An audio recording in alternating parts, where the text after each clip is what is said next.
It's Saturday, February 1st in the NBA. I'm hopping on PrizePicks and Underdog Fantasy. Found a few guys.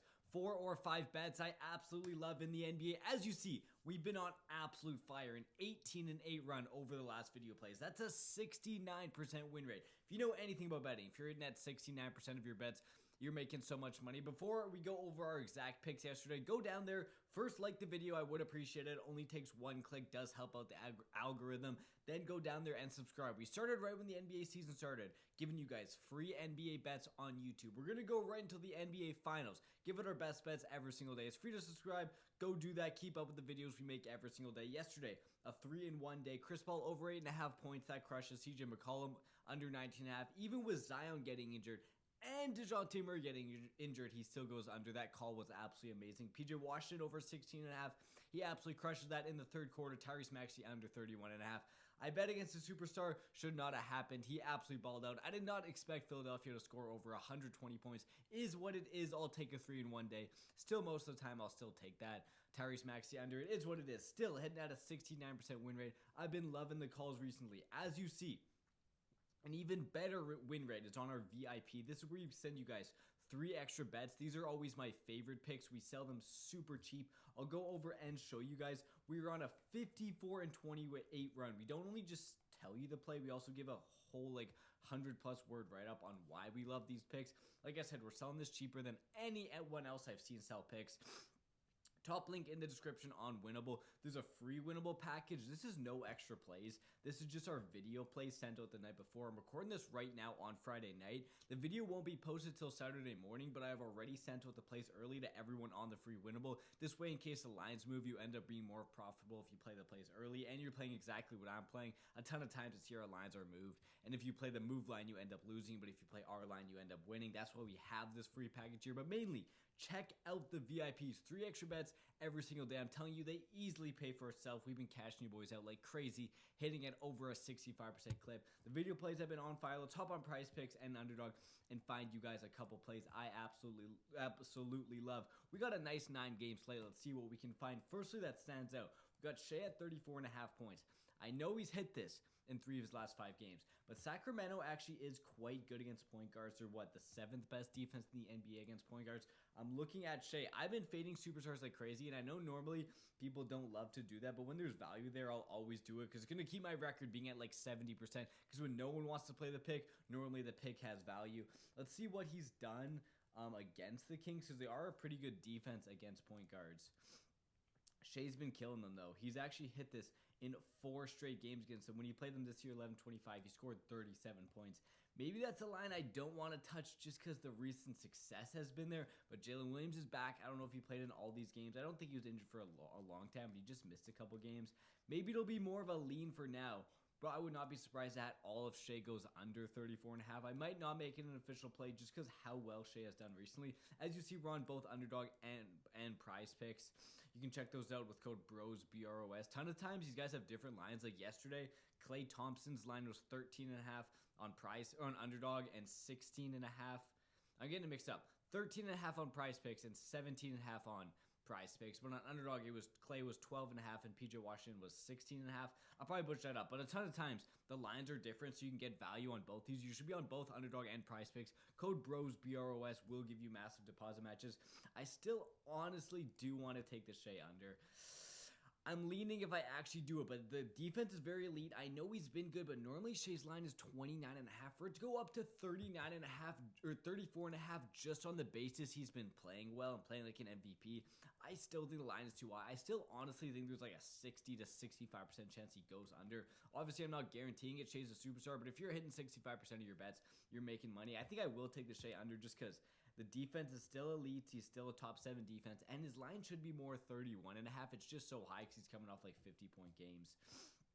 What else can we find in the NBA? If we look at these matchups, Wizards, I know, are absolutely horrible against every single thing in the NBA. If you look at this, centers, points, they're the most in the NBA. Rebounds are the second most. Let's see what we have on a Rudy Gobert prop. I know Gobert's not a guy you like taking, but I wouldn't say I hate it. 14.5 points. He's hit this in 2 of his last 5, And the other 2 times he missed, he ended on the hook. What do we have for Rudy on rebounds? I've hated taking Rudy's rebounds this year because he's just not been getting a lot of rebounds. Oh, 12 and a half. Oh, his line's 12 and a half points. He's actually hit this in 4 of his last 5. Let's see what Rudy Gobert has done against Washington. Rudy Gobert versus Wizards. Wizards, as you see, this is by far the most points per game in the NBA to centers recently. 11, 19, 19, 17, 19, 11, 20. So he's hit this, and what is this? 1, 2, 3, 4, 5. 4 of his last 5 games. He's hit this in 4 of his last 5 real games, and for the last time he played the Wizards. I do like that over 12 and a half points. I think there'll be a lot of opportunities for him. I could for sure see this line moving up to 13 and a half. We got some other nice games on this slate. Let's see what we can find. I know the Hawks are quite bad against point guards. At least they used to be. I think they actually did get quite a bit better. They're right here. What is it? Shooting guards are bad? Yeah, shooting guards are bad against. Absolutely terrible against shooting guards. If we go over to this game, the main shooting guard for them is going to be Nembhard, who's been hitting like 15, 8, 7, 12. He's at a weird range. He seems to be hitting the over when he's playing the minutes. Let's actually look at his game log here. We have Andrew Nembhard game log. I want to see if he's played Atlanta yet this year. I don't think he's playing the minutes as he was. That's a good sign. If this is a good sign, I always like to say. If he's averaging more points than his line is and he has a good matchup, that's a chance you do want to end up taking the over. I'll go look and see. It doesn't look like he's played Atlanta yet this year. He played him in the preseason, 10 points, but that really doesn't count. Only 16 minutes.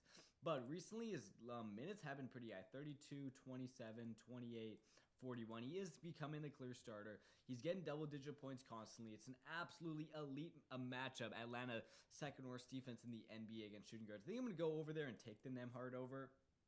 I'll see if PrizePicks has it at any lower of the line. It's still 10.5 on PrizePicks. Only 2 of the last 5, but he's ending close. He gets 10. He's playing starter minutes. We'll go and just say we'll put it on underdog. Both the lines are 10.5, so it doesn't really matter. Let's try to find one more pick for you guys. As you see, Denver is also absolutely terrible against shooting guards. Is Denver terrible? Indiana is terrible against power forwards.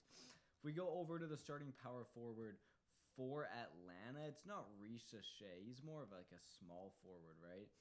Is it going to be DeAndre Hunter, Dyson Daniels? Onyeka is obviously the center. I really don't even know. I'm only going to take one pick in that game. It is an earlier slate too, but I think there is a bit of value there if you do want to look at it. Anthony Edwards' line is crazy high because he's been playing crazy well and has an elite matchup against Washington. Maybe this Houston-Brooklyn game is a place we could look at. Houston is quite bad against point guards. Obviously, I wouldn't say anyone like D'Angelo Russell is an elite point guard, but what has he done recently? 6, 19, 22, 23. The main concern is his minutes aren't very high. If he was playing upwards of 30 minutes, I'd be easily looking at taking that over. He still hasn't hit in 3 of the last 4, so maybe it's a spot you want to look at because of how bad they are. But yeah, 9 points. Just because the minutes, I'm not going to take it. And I also think there's a bit of blow-up potential, but I wouldn't say I hate that line. Knicks, Lakers. One thing I know about the Knicks and what I've been absolutely exposing this year is they give up almost no rebounds in the NBA, by far the least in the league, especially the centers. If we're looking, I don't think Anthony Davis is playing yet. I think he's injured, and the rebounds right now is 7.5 for LeBron. I just took a rebounds plus assist line on Washington, and he did not get close to hitting it. I kind of do like the under 7.5 rebounds. Let's see if he's played the Knicks yet. I feel like he hasn't. James versus Knicks. 7.5 rebounds. He obviously a guy that's just, it's kind of an effort play for him. If he goes out there and plays the minutes, he'll probably get there. Hasn't played them since 2024, only 5 rebounds. These ones are 2023. Like, that's just so long ago. The Knicks team is so different right now. I really do like the under 7.5 rebounds. Boys, I think we'll lock those in as our 4 favorite bets. As you see, we've been on fire on the video, hitting at a 69% win rate. Even better, the VIP is cashing you boys out, hitting consistently over like the past month. 3 extra bets every single day. Top link in the description. Sign up for PrizePicks and Underdog Fantasy with code BROS, BROS. Make sure you guys go down there and subscribe. We make our best bets in the NBA every single day. Thanks for watching. Hopefully we go 4-0.